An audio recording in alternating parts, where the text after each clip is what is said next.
போட்டித் தேர்வு மாணவர்கள் அனைவருக்கும் வணக்கம். இன்றைய வகுப்பு பார்த்தீங்கன்னா சுட்டெழுத்துக்கள்.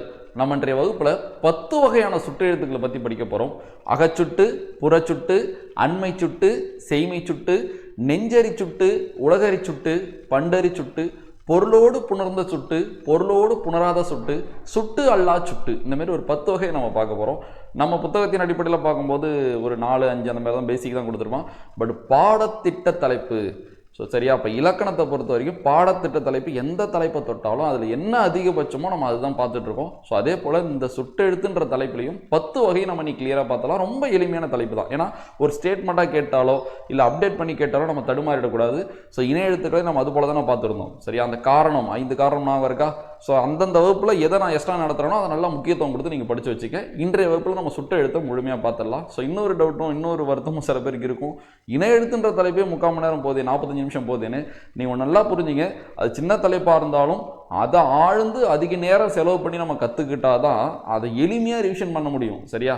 தடவை படிக்கும்போது எப்பயும் நம்ம அதிகமான நேரத்தை தான் கொடுத்தாகணும். சரி, அப்படி கொடுத்தா தான் அதை ஒரு நிமிஷத்தில் நம்மளால் ரிவிஷன் பண்ண முடியும். இப்போ இலக்கணத்தை நம்ம டெப்த்தாக படிக்கிறோன்னு வச்சுங்களேன், அரை மணி நேரத்தில் மொத்த இலக்கணத்தை ரிவிஷன் பண்ணிட்டு போயிட்டே இருக்கலாம். ஆனால் நம்ம தடவை படிக்கும்போதே டெப்த்தாவோ அதிக நேரமோ செலவு பண்ணலைன்னா கடைசி வரைக்கும் நம்மளுக்கு நேரம் அதிகமாகும். புரியுதா? அப்போ இப்போ படிக்கிற நேரம் அதிகமாக தான் நீங்கள் பார்க்காதீங்க. ரிவிஷன் அப்போ நேரம் கம்மியாகுதாலன்னு மட்டும் பாருங்கள். சரி, அப்போ ரிவிஷன் நானே பண்ணி கொடுக்குறப்ப ஸோ கடை நம்ம ரிவிஷன் பண்ணிட்டு போயிட்டே இருக்கலாம். அதே மாதிரி நம்ம களம் டெஸ்ட் பேட்சோட எக்ஸ்பிளேஷன் வீடியோலையும் நான் எப்பப்பெல்லாம் எந்தெந்த தலைப்புலாம் அந்த கொஸ்டின் வருதோ அப்பப்போ அந்த தலைப்பை நான் ரிவிஷன் பண்ணிக்கிட்டே இருப்பேன். இப்படி நம்ம பழகி நம்மளுக்கு ரொம்ப தலைப்பு எளிமையானதுக்கு அப்புறம் ஜஸ்ட் ஒரு செகண்டில் நம்ம அதை கடந்து போயிட்டே இருக்கலாம். ஆனால் தடவை படிக்கும்போது நம்ம அதை டெப்த்தாகவும் பல மணி நேரம் செலவு பண்ணி தான் படித்தாகணும். ஓகேவா? சரி, ஓகே. இன்றைய தலைப்பு சுட்டெழுத்து. ரொம்ப எளிமை தான். ஒன்றை சுட்டிக்காட்ட பயன்படும் எழுத்து சுட்டெழுத்து எனப்படும். என்ன சுட்டி காட்டுறோம்? இப்போ ஒருத்தவங்க உங்க வீடு எதுன்னு கேட்கறாங்க, நீங்க என்ன சொல்லுங்க? அது, இது. இல்ல உங்க வண்டி எங்க நிக்குதுன்னு கேட்கறாங்க, அந்த வண்டி, இந்த வண்டி. இப்போ மாடு நிறைய கட்டி கிடக்கு, உங்க வீட்டு மாடு எதுன்னு கேட்கறாங்க, அதுதான், இதுதான். அப்ப நம்ம லைஃப்ல இந்த சுட்டெழுத்து இல்லாமல் நம்ம லைஃப்பில் எந்த ஒரு சொல்லுமே நம்ம மேக்ஸிமம் பயன்படுத்தவே முடியாது. நம்மளை அறியாமையே அவ்வளோ சுட்டெழுத்துக்களை நம்ம டெய்லி பயன்படுத்திட்டு தானே இருக்கோம். அப்போ அந்த சுட்டெழுத்தை பற்றி ஆராய்ச்சியாக டீப்பாக படிக்கிறதா அந்த வகுப்பு. ஓகேவா? ஸோ அப்போ சுட்டெழுத்தை பொறுத்தவரை உங்களுக்கு தெரியும் 3 சுற்றெழுத்துக்கள் இருக்குது. என்னென்ன சுட்டெழுத்துக்கள்? ஆ, இ, உ. சரி, எத்தனை சுட்டெழுத்துக்கள்? 3.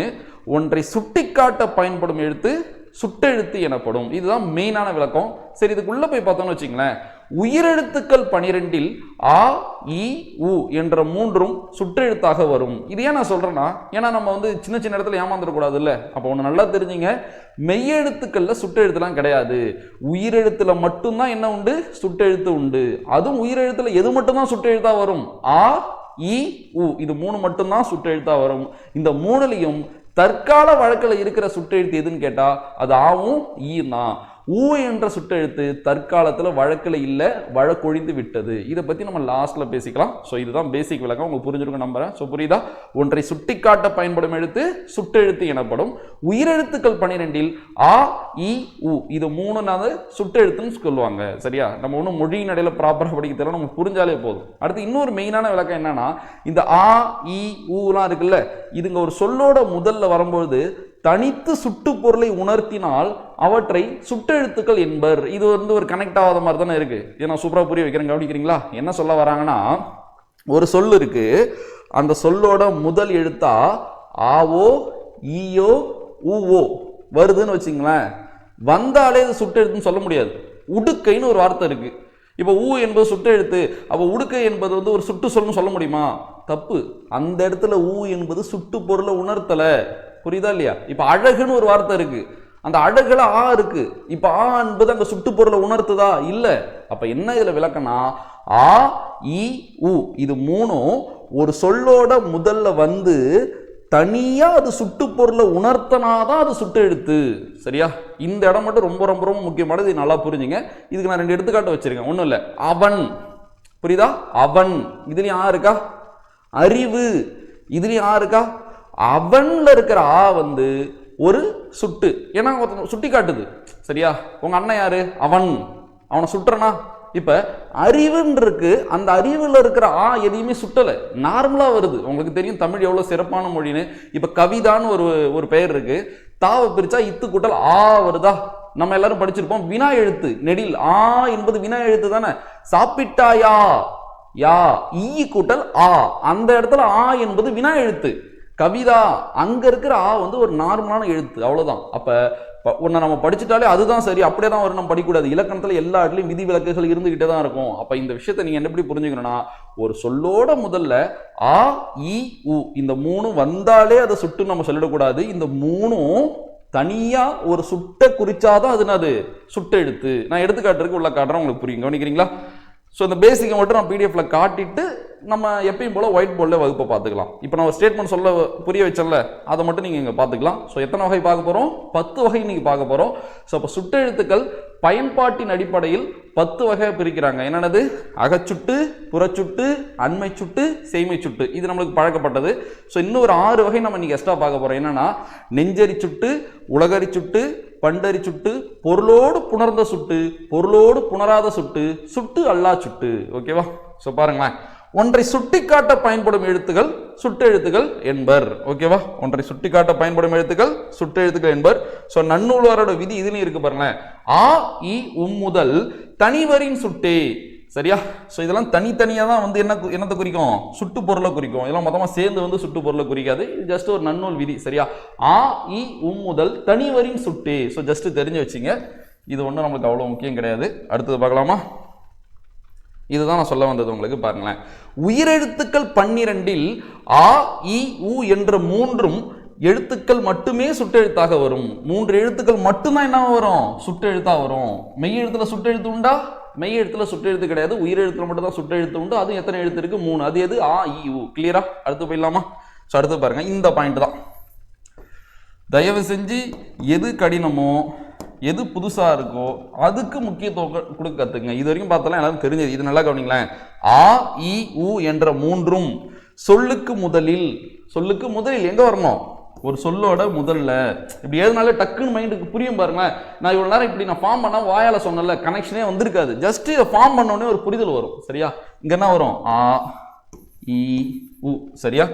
ஆ இ உ என்ற 3 சொல்லுக்கு முதலில் தனியாக சுட்டு பொருளை உணர்த்தி வந்தால், இதுங்க மட்டும் ஒரு சுட்டு பொருளை உணர்த்தினாதான் அது என்னது? சுட்டெழுத்து என்று பெயர் பெறும். பாருங்க, சுட்டெழுத்து என்று பெயர் பெறும். அப்ப ஆ இ உ ஒரு சொல்லுக்கு முன்னாடி வந்துட்டாலே அது சுட்டெழுத்து கிடையாது. அது தனியா ஒரு சுட்டு பொருளை உணர்த்தினாதான் அது என்னது? சுட்டெழுத்து. சரி, இப்பயும் புரியலாம். எடுத்துக்காட்டு காட்டுறேன் பாருங்க, உங்களுக்கு புரியும். பாருங்க, அவன் இங்க என்ன இருக்கு? ஆ. இங்க பாருங்க, அறிவு இங்க என்ன இருக்கு? ஆ. சொல்லில் முதலில் சுட்டு பொருளில் வந்ததால் இங்க ஆ என்பது சுட்டெழுத்து ஆயிற்று. இங்க சொல்லோட முதல்ல இந்த ஆ என்ன பொருள் வந்திருக்கு? சுட்டு பொருள் வருது. ஒருத்தன் சுட்டி காட்டுறான், நான் அவன் சுட்டி காட்டுறான்ல, அதனால இது என்னது? சுட்டெழுத்து. அடுத்தது பாருங்க, அறிவு சொல்லின் முதலில் வந்தாலும், சொல்லில் முதல்ல வந்துருச்சு, ஆனா சுட்டு பொருளில் வராததால் இங்கு ஆ என்பது சுட்டெழுத்து இல்லை. இதுதான் நான் உங்களுக்கு ஸ்டேட்மெண்டா சொன்னேன். ஸோ அப்போ புரியலனாலும் உங்களுக்கு இப்போ அது புரிஞ்சிருக்கும். இதுதான் அடிப்படை. அடுத்து உள்ள போயிடலாமா? ஸோ ஒன்றை சுட்டி காட்ட பயன்படும் எழுத்து சுட்டெழுத்து. உயிரெழுத்து 12ல் 3 சுட்டெழுத்து இருக்கு. அந்த 3 சுட்டெழுத்துமே ஒரு சொல்லோட முதல்ல வந்து தனியா ஒரு சுட்டு பொருளை உணர்த்தினாதான் அது சுட்டெழுத்து. நார்மலா ஒரு சொல்லோட முதல்ல ஆ இ உ வந்து அது என்ன கிடையாது? சுட்டெழுத்து கிடையாது. ஏன்னா தமிழ் உங்களுக்கு தெரியும், ஆவுல எவ்வளோ சொல்ல ஆரம்பிக்குது. அப்ப எல்லா இடத்துலயும் இருக்கிற ஆ சுட்டானா இல்லை. ஓகேவா? இதுதான் இன்றைய வகுப்பு. 10 வகை. பாருங்களேன், சுட்டெழுத்தை அவற்றின் பயன்பாட்டின் அடிப்படையில் எத்தனை வகையா பிரிக்கலாம்? 10 வகையா பிரிக்கலாம். என்னென்னது? அகச்சுட்டு, புறச்சுட்டு, அண்மை சுட்டு, செய்மை சுட்டு. பாருங்க, அகச்சுட்டு, புறச்சுட்டு, அண்மை சுட்டு, செய்மை சுட்டு, நெஞ்சரி சுட்டு, உலகரி சுட்டு, பண்டரி சுட்டு, பொருளோடு புணர்ந்த சுட்டு, பொருளோடு புணராத சுட்டு, சுட்டு அல்லா சுட்டு. கஷ்டம்லாம் இல்லை, ரொம்ப எளிமைதான். பட் சின்ன சின்ன நுணுக்கம் உள்ள இருக்கதான் செய்யுது. நம்ம அதை வகுப்பு கிளியரா பார்க்கலாம். இந்த 4 நீங்க ஆல்ரெடி அறிஞ்சதா இருக்கும். ஸோ இந்த 6 உங்களுக்கு புதுசாக இருக்கிறதா இருக்கும். ஓகேவா? சரி, நம்ம ஒயிட் போர்டில் போய் நான் ஒரு டாப்பிக்காக எழுதி அது கான்செப்டை உங்களுக்கு சொல்லி ஒரு எடுத்துக்காட்டை வச்சு புரிய வச்சிடறேன். அதுக்கப்புறம் பிடிஎஃப்ல இன்னும் ஒரு எடுத்துக்காட்டு கூட சேர்த்தே இருக்கும். நம்ம பிடிஎஃப்ல அந்த ஸ்டேட்மெண்ட் டீட்டெயிலாக எழுதியிருப்பேன். அதில் அப்புறம் வந்து புரிஞ்சுக்கலாம். ஓகேவா? சரி, ஃபர்ஸ்ட் போயிடலாமா? ஃபர்ஸ்ட் என்ன பார்க்க போகிறோம்? அகச்சுட்டு. அது என்ன அகச்சுட்டு? ரொம்ப ரொம்ப ரொம்ப முக்கியமான சுட்டு. இது என்ன அகச்சுட்டுனா, சுட்டெழுத்தை நீக்கினால் பிற எழுத்துக்கள் பொருள் தராது. இதுதான் மெயினே. சுட்டெழுத்தை நீக்கினால் பிற எழுத்துக்கள் என்ன தராது? பொருள் தராது. சுட்டெழுத்தை நீக்கினால் பிற எழுத்துகள் பொருள் தராது. இதுதான் விளக்கம். சரி, ஓகே. இது புரியல, எடுத்துக்காட்டுல நான் புரிய வைக்கிறேன். எடுத்துக்காட்டு பார்க்குறீங்களா?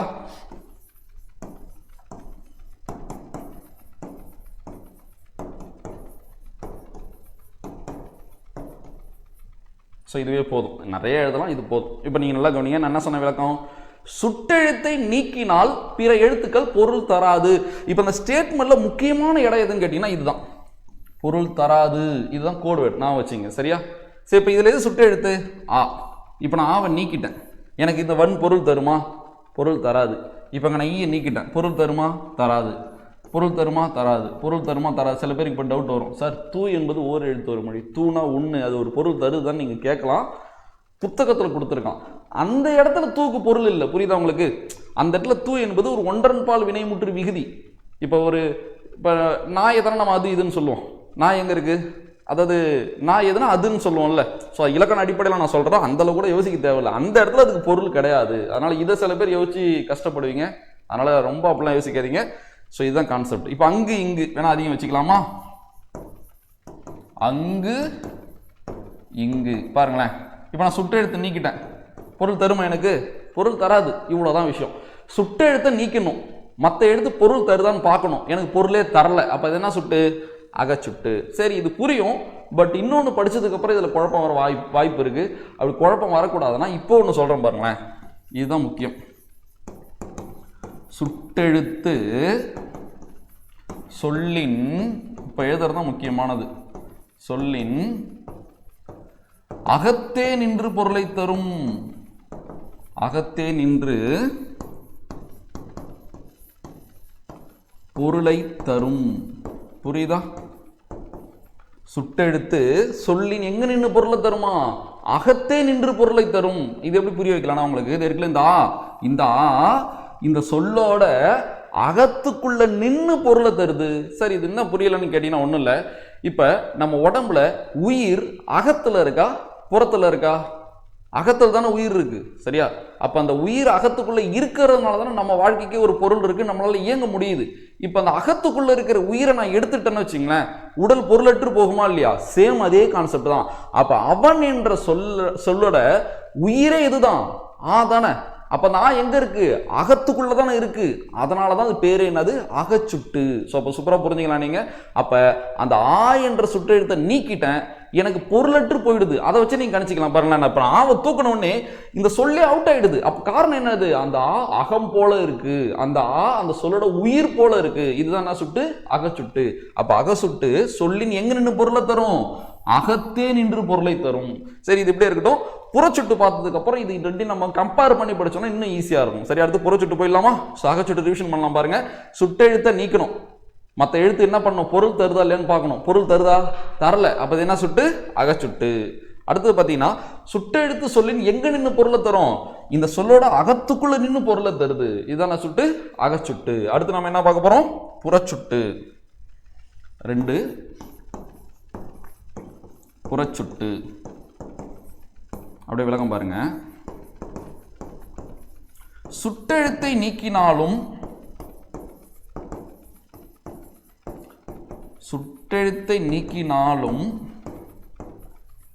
பிற எழுத்துகள் பொருள் தரும். பொருள் இங்கே எழுதுறேன், பொருள் தரும். இதுதான் முக்கியமே. சரியா? சுட்டெழுத்தை நீக்கினாலும் பிற எழுத்துக்கள் என்ன தரும்? பொருள் தரும். அப்படியே ரெண்டு கம்பேர் பண்ணி பாருங்களேன், உங்களுக்கு எல்லாமே புரிஞ்சிடும். சுட்டெழுத்தை நீக்கினால் பிற எழுத்துக்கள் பொருள் தராது, இங்க சுட்டெழுத்தை நீக்கினால் பிற எழுத்துக்கள் பொருள் தரும். எடுத்துக்காட்டு பார்க்கலாமா? பாருங்க. அப்பையன்,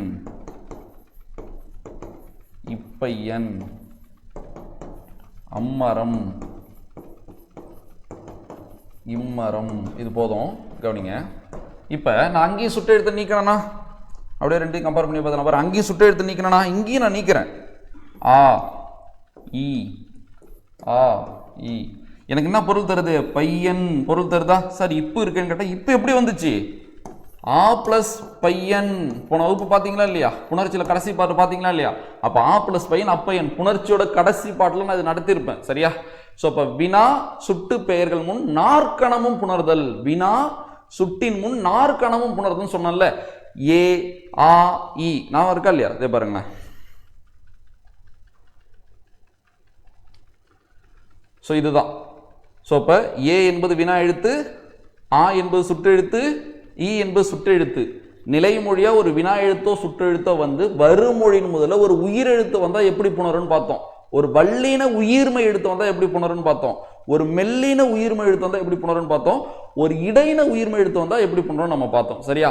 அப்ப இந்த நிலைமொழியா ஏ ஆ இ வந்தா வருமொழியின் முதல்ல உயிரெழுத்து வந்தா வகரமை தோன்றும். என்னமை தோன்றும்? வகரமை தோன்றும். இந்த இடத்துல ஒரு மிகப்பெரிய கடினமான விஷயம் இருக்கு, நான் அதை எடுத்து சொல்றேன். அடுத்தது பாருங்களேன். அதேதான் நிலைமொழியா ஏ ஆ இ அதாவது வினா எழுத்து சுற்றெழுத்து வந்து வருமொழியின் முதல்ல வல்லின உயிர்மை எழுத்து வந்தா கா ச தா தெரியுதா இல்லையா? தா வரிசை தானே வந்தா என்ன தோன்றும்? வல்லினம் தோன்றும், வல்லினம் மிகும். அடுத்தது மெல்லின உயிர்மை எழுத்து வந்தா மெல்லினம் தோன்றும், மெல்லினம் மிகுந்து புணரும். இடையினம் வந்தா வகரமை தோன்றும். அப்ப உயிரெழுத்து வந்தா வகரமை தோன்றும், இடையினம் வந்தா வகரமை தோன்றும், வல்லினம் வந்தா வல்லினம் தோன்றும், மெல்லினம் வந்தா மெல்லினம் தோன்றும். இது நான் புணர்ச்சியில கடைசி பார்ட்ல நான் நடத்தினது. இதுல இருந்து என்ன புரிதலை நம்ம எடுத்துக்கலாம் தெரியுமா? உடம்படுமைக்கும் இதுங்களுக்கும் என்ன வித்தியாசம் நம்மளால கிளியரா அப்ரோச் பண்ண முடியும். எப்படின்னு பார்க்கலாமா? பாருங்க, எடுத்துக்காட்டு நான் எழுதி போறேன் பாருங்க.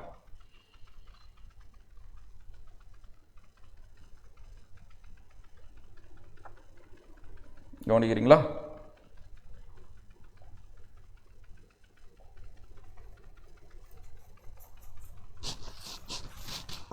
கவனிங்க.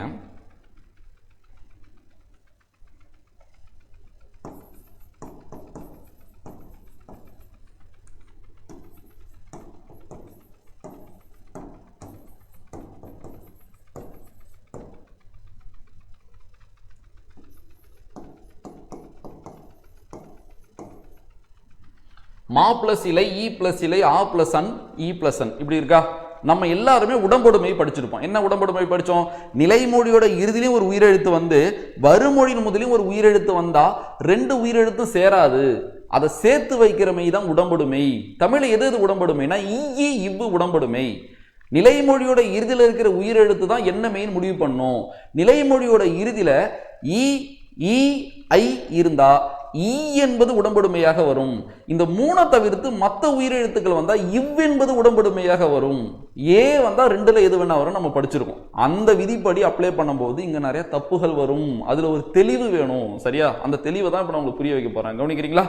பாருங்க, மா இம்மு கூட்டல் ஆ.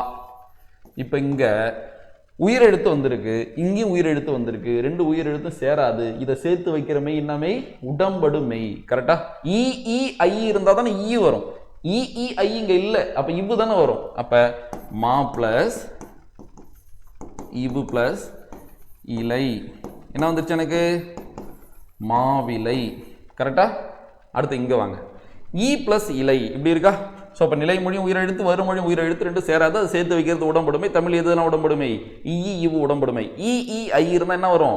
ஈ வரும்னு சொன்னால் இப்போ நீங்கள் ஈ போட்டிங்கன்னா தப்பு. ஈ போட்டிங்கன்னா தப்பு. இங்கே இவ்வு தான் நான் போடணும். அப்போ உடம்படுமை தப்பான்னு கேட்டீங்கன்னா இது உடம்படுமையே கிடையாது. டிஃப்ரெண்ட் உங்களுக்கு புரியணும். உடம்படுமையே இது கிடையாது. அப்போ நல்லா புரிஞ்சுங்க, சுட்டெழுத்துக்கள் நிலைமொழியா வந்தா எது சுட்டெழுத்து? ஆ இ இருக்குல்ல. வினா எழுத்துக்கள் நிலைமொழியா வந்தா எது வினா எழுத்து? ஏ இருக்குல்ல. போன வகுப்பு 10வது பார்ட் புணர்ச்சியில 10வது பார்ட் நான் சொல்லியிருப்பேன். சரியா? இப்படி இதுங்க நிலைமொழியா வந்தா நம்ம என்ன பண்ணணும்னா வருமொழியின் முதல்ல உயிரெழுத்து வந்தாலோ இல்ல இடையின உயிர்மை எழுத்து வந்தாலோ அங்க வகரமை தோன்றும். என்னமை தோன்றும்? வகரமை தான் தோன்றும். அது உடம்படுமை கான்செப்ட் கிடையாது. இதுதான் உடம்படுமை கான்செப்ட். இது மூணு உடம்படுமை கான்செப்டே கிடையாது. வகரமை தான் தோன்றும். அப்ப 10வது பார்ட்டுக்கும் இதுக்கும் தொடர்பு. அப்ப ஒரு அவன் என்ற வார்த்தை எப்படி பிறக்குதுன்னு உங்களுக்கு தெரியணும்ல. புரியுதா இல்லையா உங்களுக்கு? அவன். அப்ப நாளைக்கு பாத்தீங்கன்னா ஒரு எக்ஸாம்ல போறீங்க, ஒரு கொஸ்டின் கேட்கறான், அவன் என்பதை பிரித்து எழுதுக. பாருங்க, பிரித்து எழுதுக சேர்த்து உயிரை கொடுத்து நம்ம எங்கே போவோம்? அவன் ஒரு பேசிக்ல இருந்து நம்மளை குழப்பிடுவான். இப்படியே ஒரு கொஸ்டின் வருது, அவன் என்பதை பிரித்து எழுதுகன்னு ஒரு கொஸ்டின் கேட்டுட்டு option A a plus 1, option B a plus one. சும்மா அப்படியே நார்மலாக நம்ம ஃபார்ம் பண்ணலாம். அடுத்தது சும்மா எழுதுறேன், அவ் கூட்டல் அன். ஆப்ஷன் டி, பிரிக்க முடியாது. இப்போ நம்ம பார்த்தோம் நம்மளுக்கு எப்படி தோணும், டி வேற வச்சு நம்ம பிரிக்க முடியாதுன்னு. அப்போ நம்ம எல்லாரும் பிரிக்க முடியாதுன்னு எடுத்துருவோம்ல, சரியா? அப்போ விதி தெரிஞ்சு நம்ம சேர்த்து பார்த்துருந்தா பயம் இல்லாமல் சந்தோஷமா அந்த கொஸ்டின் ஆன்சர் பண்ணலாம். வித்தியாசம் இருக்கு. லக்கில் இது ஆன்சர் பண்றவனுக்கு ஒரு எனர்ஜி வர அந்த எக்ஸாம் ஹாலில் இந்த மாதிரி வினாக்கு அவன் தெரிஞ்சு ஆன்சர் பண்றானா அந்த ஒரு வினா அவன் பூஸ்ட் பண்ணி கொண்டு போயிட்டே இருந்துடும், சரியா? அந்த பாசிட்டிவ் வைப்பு அப்படியே போயிட்டே இருந்துடும், சரியா? அப்போ இதுக்கு ஆன்சர் என்னது? ஆ பிளஸ் அன். சரி, இதை கூட நீங்க உடம்படுமையா கூட நீங்க எடுத்துக்கிறீங்கன்னு வச்சுக்கலாம். சில பேர் சார் இங்கேயும் உயிரெழுத்து ரெண்டும் சேராது, அதை சேர்த்து வைக்கிறது உடம்படுமை. எது உடம்படுமை? இவு உடம்படுமை. நிலைமொழியா வந்து ஐ இருந்தா வரும், ஐயை தவிர்த்து மற்றது இருந்தா இவு வரும். இங்க ஆ வந்து இருக்கு, அப்ப இவு வருது. இவு கூட்டலா வா அவன், கரெக்ட், ஓகே. அப்ப இவன் இ பிளஸ் அன். அப்ப இவன் என்பது இப்போ உயிரெழுத்தா இது. அப்ப நீங்க அதை உடம்படுமை படி நீங்க இதை கொண்டு வந்தீங்கன்னா அப்ப இது உடம்படுமை கொண்டு வரணும் தானே. அப்ப இருந்தா என்ன வரும்? ஈ தானே வரும். அப்ப இதை நம்ம ஈயன் நான் சொல்றோம், இது இவன் தானே சொல்றோம். இப்ப புரியுதா நான் என்ன சொல்ல வரேன்னு? அப்ப சுட்டெழுத்துக்கள் நிலைமொழியா வந்துட்டாலே அங்க என்னதான் வரணும்? இவ்வு தான் வரணும். அப்ப இவ்வு கூட்டலா என்னது? வா இவன். இது உடம்படுமை கிடையாது. இதை நான் எண்ணு பெயர் புணர்ச்சின்னு சொல்லியிருப்பேன். எண்ணு பெயர் புணர்ச்சி பார்த்தவங்களுக்கு இப்ப அது புரியும், கவனிங்களேன். அப்ப பாருங்க, எளிமையா நம்ம வந்து ஸோ ஒரு டைம் பாஸுக்கெல்லாம் வந்து ஒரு விஷயத்தை பார்த்துட்டோம்னா இன்னைக்கு பார்த்துட்டோம்னா புரிஞ்சிடாது. இது இலக்கணம் தொடர்ச்சியாக பார்க்கணும், அங்கே கனெக்ட் பண்ணது இங்கே உதவும். அப்போ இந்த வகுப்பே ஒரு மணி நேரம் நடத்துறேன்னா இதில் ஒரு கடினமான விஷயத்தை பற்றி ஒரு 10 நிமிஷம் பேசணும். அந்த கடினமான இடம் உங்களுக்கு புரிஞ்சால் சந்தோஷம். அது புரியணும்னா நீங்கள் முந்தைய வகுப்புலாம் பார்த்துருக்கணும், ஓகேவா? ஸோ பாருங்க, எப்படி நான் சிம்பிளாக சொல்லிடுறேன், ஆல்ரெடி சொன்னது தான். இப்போ 1 2 3 4 5 6 7 8 9 நம்ம டெஸ்ட் பேஜில் ஜாயின் பண்ணி 6th new book old book 2003 edition படிக்கிறவங்களுக்கு தெரியும் எண்கள் எவ்வளோ முக்கியம்னு. கொடுத்துருக்கானா பேசிக் 6th கொடுத்துருக்கானா, ரொம்ப கஷ்டமான ஒரு எண்ணை கொடுத்து இதை எழுதுன்னு சொல்றானா, பயிற்சியாக கொடுத்துருக்கானா உங்களுக்கு. அதில் நம்ம எவ்வளோ தடுமாறி இருப்போம். ஆனால் எண்ணு பெயர் புணர்ச்சி வகுப்பு நீங்கள் நல்லா பார்த்துருந்தீங்கன்னா அதுக்கு உங்களால் ஆன்சர் பண்ண முடியும். அதுதான் வெற்றியே. பெருசாக நம்ம ஒன்றும் சாதனைலாம் பண்ண தேவையில்லை, சின்ன சின்ன விஷயத்தை சூப்பராக கற்றுக்கிட்டா போதும். இத்தனை நாள் நம்ம படிச்சிருப்போம், அது நம்ம கடந்து தானே வந்திருப்போம், இதெல்லாம் ஒரு விஷயமா தானே கடந்து வந்திருப்போம். ஆனால் இன்னைக்கு நம்ம போய் அதை அப்ரோச் பண்ணி ஆன்சர் எழுத ட்ரை பண்ணியிருப்போம், சரியா? ஸோ பாருங்க என்ன சொல்றாங்கன்னா 1லேருந்து 10ல் 9 தவிர்த்து மீதி 9 விட்டுட்டேன், மீதி 9ம் நிலைமொழியாவும் அதே வரணும், வருமொழியாவும் அதே வரணும். புரியுதா? நிலைமொழியாவும் அது வரணும், வருமொழியாவும் அதே வந்தா என்ன திரும்ப நடக்கும்? நிலைமொழியில முதல் எழுத்தை தவிர்த்து மற்ற எல்லா எழுத்தும் போயிடும். வருமொழியின் முதல்ல உயிரெழுத்து வந்தா இவ்வுதான் வரும். வருமொழியின் முதல்ல ஒரு உயிர்மை எழுத்து வந்தா அதுக்குள்ள ஒரு மெய் இருக்கும்ல, அந்த மெய்யே மிகும். இதுதான் நான் நடத்திருப்போம் ஒரு ரூலா. இப்ப எடுத்துக்காட்டு பாக்குறீங்களா?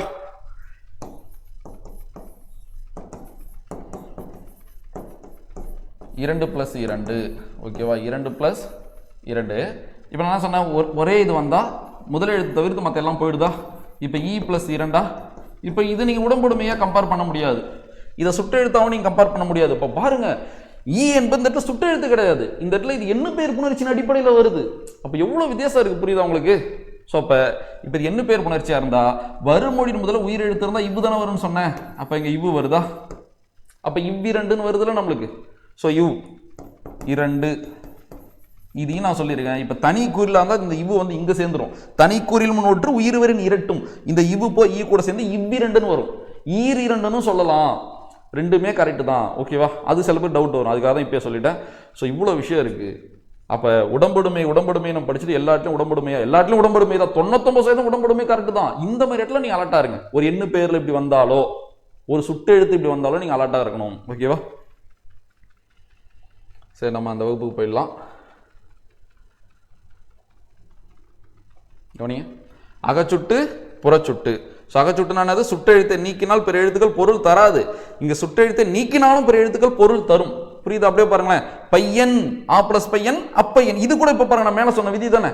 இப்ப நிலைமொழியா ஒரு சுட்டெழுத்து வந்து வருமொழியின் முதல்ல வல்லின உயிர்மெழுத்து வந்தா வல்லின மிகும், இப்ப வந்திருக்கா?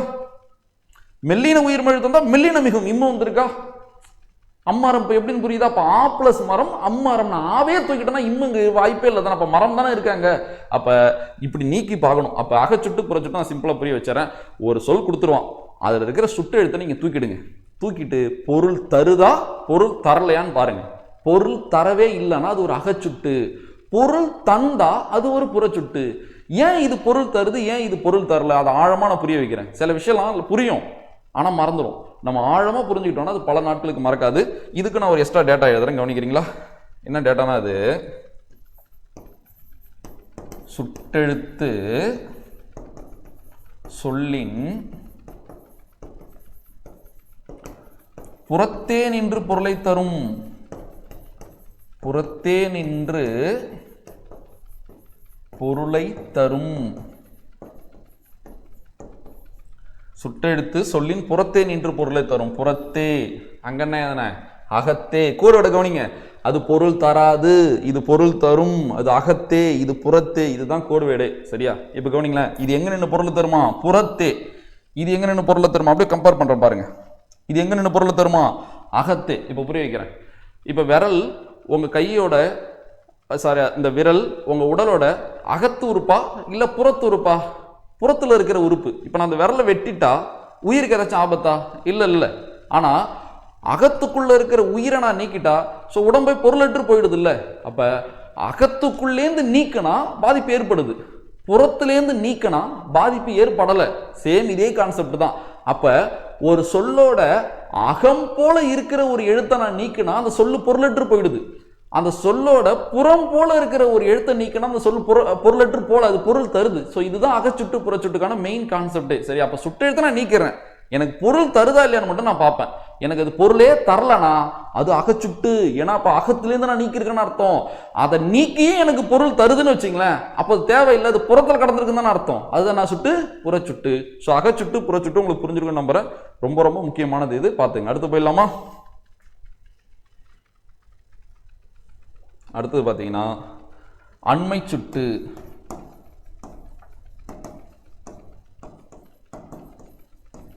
இதுல ஒண்ணுமே இல்லை. அண்மை சுட்டு எழுத்து எது? சில பேர் யோசிக்காம ஆன்றுவாங்க. அண்மை சுட்டு எழுத்து எது? ஆ. அண்மை சுட்டு எழுத்து எது? ஈ. அண்மைனா அது பக்கம். இதுக்கெல்லாம் நான் விளக்கம் எழுதி போடலாம், அப்படியே சொல்லிடுறேன். அருகில் உள்ளவற்றை சுட்டிக்காட்ட பயன்படும் சுட்டு அண்மை சுட்டு எனப்படும். சரியா? அருகில் உள்ளவற்றை சுட்டிக்காட்ட பயன்படும் சுட்டு தான் அது அண்மை சுட்டு எனப்படும், பக்கத்துல. சரியா? இப்ப எடுத்துக்காட்டுக்கு இப்பள்ளி, இது, இவன், இவள், இவர், இவ்வீடு, இம்மரம், இப்படி பக்கத்துல இருக்கிறத சுட்டி காட்டிக்கிட்டே இருந்தாது என்ன சுட்டு? அண்மை சுட்டு. அந்த அண்மை சுட்டுக்கான எழுத்து எது? ஈ. இதுதான் ரொம்ப ரொம்ப முக்கியமானது. விளக்கணது அருகில் உள்ளவற்றை சுட்டி காட்ட பயன்படும் சுட்டு எழுத்து ஈ. இதுதான் என்னன்னு சொல்லுவாங்க? அண்மை சுட்டுன்னு சொல்லுவாங்க. எடுத்துக்காட்டு பார்க்கலாமா? இவன், இம்மரம், இப்பள்ளி, இங்கு. இங்க நம்ம எதை கவனிக்கணும்னா ஈய மட்டும்தான் கவனிக்கணும். இப்போ ஒரு குழப்பம் வரும். ஏன் அகச்சுட்டு புறச்சுட்டு அவ்வளோ தூரம் சொல்லி கொடுத்துட்டே இருந்தா தெரியுமா? ஏன்னா இங்க குழப்பம் வந்துடக்கூடாதுதான். இப்போ சில பேர் தோணும், சார் இவன் என்பது இப்போ அகச்சுட்டு, இம்மரம் என்பது புறச்சுட்டு தானே, அப்ப இது எப்படி நீங்க அண்மை சுட்டுன்னு சொல்றீங்க? அது ரெண்டு வேற கான்செப்ட். இப்போ பார்க்க போற ரெண்டு வேற கான்செப்ட். இங்க நீங்க பொருள் தருதல் எல்லாம் பார்க்க கூடாது. அகச்சுட்டு நான் கடைசியில சூப்பரா சொல்லிடும் எது இதுக்கு என்னன்னா நீங்க ஃபாலோ பண்ணணும். சரியா? அகச்சுட்டு புறச்சுட்டுன்னு வந்தாலே நீங்க பொருள் தருதா இல்லையான்னு தான் பார்க்கணும். பொருள் தருதா இல்லையா, அவ்வளவுதான் விஷயம். அகச்சுட்டு புறச்சுட்டுனா என்ன பார்க்கணும்? பொருள் தருதா இல்லையான்னு பார்க்கணும். முதல் எழுத்தை நீக்கிட்டு அண்மை சுட்டு செய்மை சுட்டுனா நீங்க நீக்கிறதோ பொருள் தருதா வருதுலான்னு பார்க்கறதோ அதெல்லாம் செய்யக்கூடாது. என்ன பார்க்கணும்னா ஆ இருக்கா ஈ இருக்கான்னு மட்டும்தான் பார்க்கணும். ஆ இருக்கா ஈ இருக்கான்னு மட்டும்தான் பார்க்கணும். இங்க என்ன இருக்கு? எனக்கு ஈ இருக்கு. அப்ப என்ன சுட்டு? இது அண்மை சுட்டு. அவ்வளவுதான். பாருங்க, எல்லாத்துல என்ன இருக்கு? ஈ இருக்கா, இது அண்மை சுட்டு. அடுத்தது பாருங்க, செய்மை சுட்டு.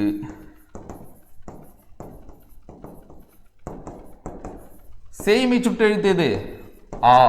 செய்மை என்னது? தொலைவு. செய்மை என்னது? தொலைவு. சரியா? பாருங்க, செய்மை சுட்டு ஆ. அப்ப இதுக்கு விளக்கம் என்னது? தொலைவில் உள்ளவற்றை சுட்டிக்காட்ட பயன்படும் சுட்டு செய்மை சுட்டு. அதற்கான சுட்டு எழுத்து எது? ஆ. ஓகேவா?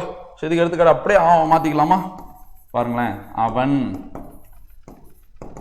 அம்மரம், அப்பள்ளி, அங்கு. இங்க எல்லாத்துலயும் என்ன இருக்கு? ஆ இருக்கா? அப்ப இது என்ன சுட்டு? செய்மை சுட்டு. அப்ப தொலைவில் உள்ளவற்றை சுட்டிக்காட்ட பயன்படும் சுட்டு எழுத்து எது? ஆ. இதென்ன சுட்டு? செய்மை சுட்டு. அப்ப இது ரெண்டுலையும் பாருங்களேன், நீங்க நீக்கிறதோ பொருள் தருதா இல்லையான்னு பார்க்கறதெல்லாம் இருக்கக்கூடாது. ஆ இருந்தா என்ன சுட்டு? செய்மை சுட்டு. ஈ இருந்தா என்ன சுட்டு? அது அண்மை சுட்டு. இப்ப 4 சுட்டு முடிச்சிட்டோம். டவுட் இருக்கக்கூடாது. அக சுட்டு, புற சுட்டு, அண்மை சுட்டு, செய்மை சுட்டு.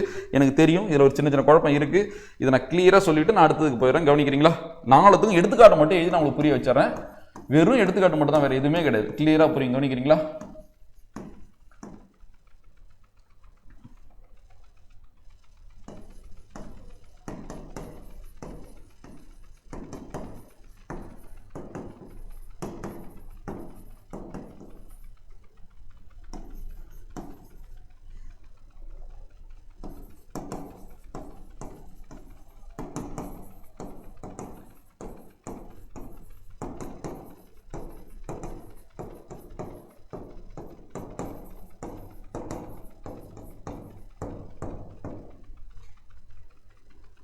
ஃபர்ஸ்ட் நாள் சுட்டு பார்த்தோம், அண்மை சுட்டு பார்த்தோமா?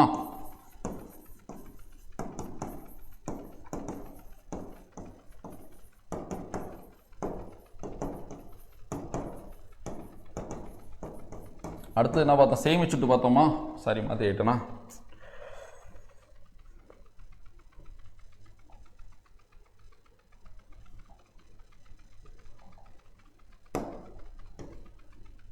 ஒரே நிமிஷம்.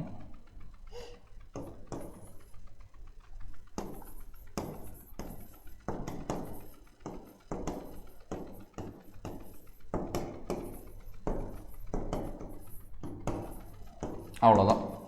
இப்போ நான் 1 2 3 நாள் தான் போட்டிருக்கேன், தலைப்புலாம் நான் எதுவுமே எழுதலை. உங்களுக்கு தெரியணும், இது அகச்சுட்டு, இது என்ன சுட்டு? அகச்சுட்டு. இது என்ன சுட்டு?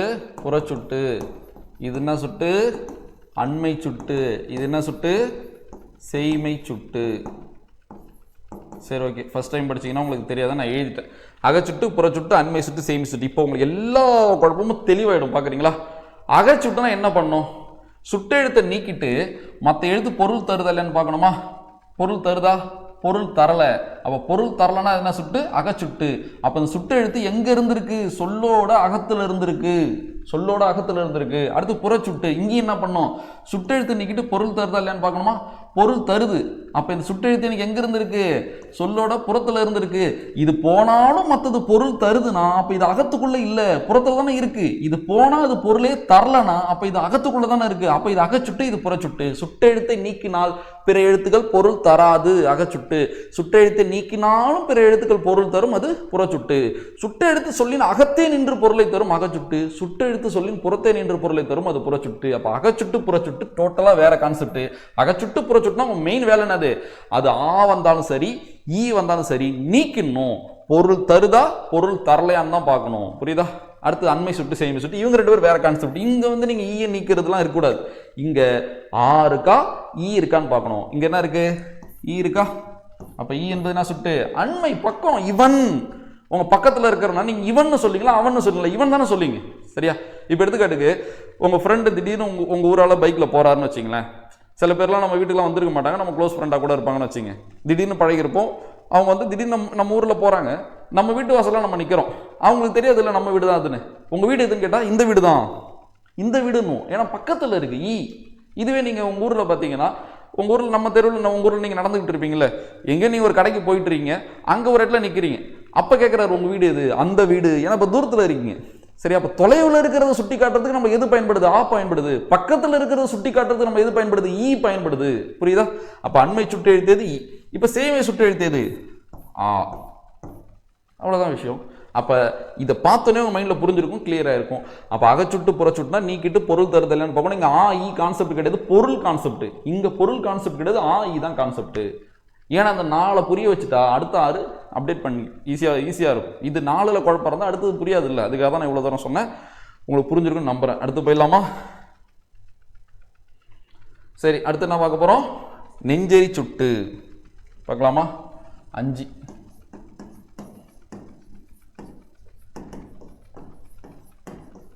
அதுனா நெஞ்செறி சுட்டு. இதுக்கப்புறம் நான் சொல்கிறதுக்கு, இதுக்கப்புறம் நடத்துகிற இந்த விஷயத்துக்கெல்லாம் உங்களுக்கு நிறைய கற்பனை திறன் தேவை, இமேஜினேஷன் தேவை. அந்த சூழ்நிலைக்குள்ளே நீங்கள் போய் யோசிச்சு பார்த்தீங்கன்னா உங்களுக்கு சூப்பராக புரியும். இது ஒரு பாடமாக கடினமாகவே நினைக்க தேவையில்லை. சரியா? புரிய வைக்கிட்டா நான் இதுக்கப்புறம் விளக்கம் எழுதுறேன், விளக்கத்தை புரிய வச்சிடறேன், எடுத்துக்காட்டு மட்டும் நான் எழுதிடுறேன். சரியா?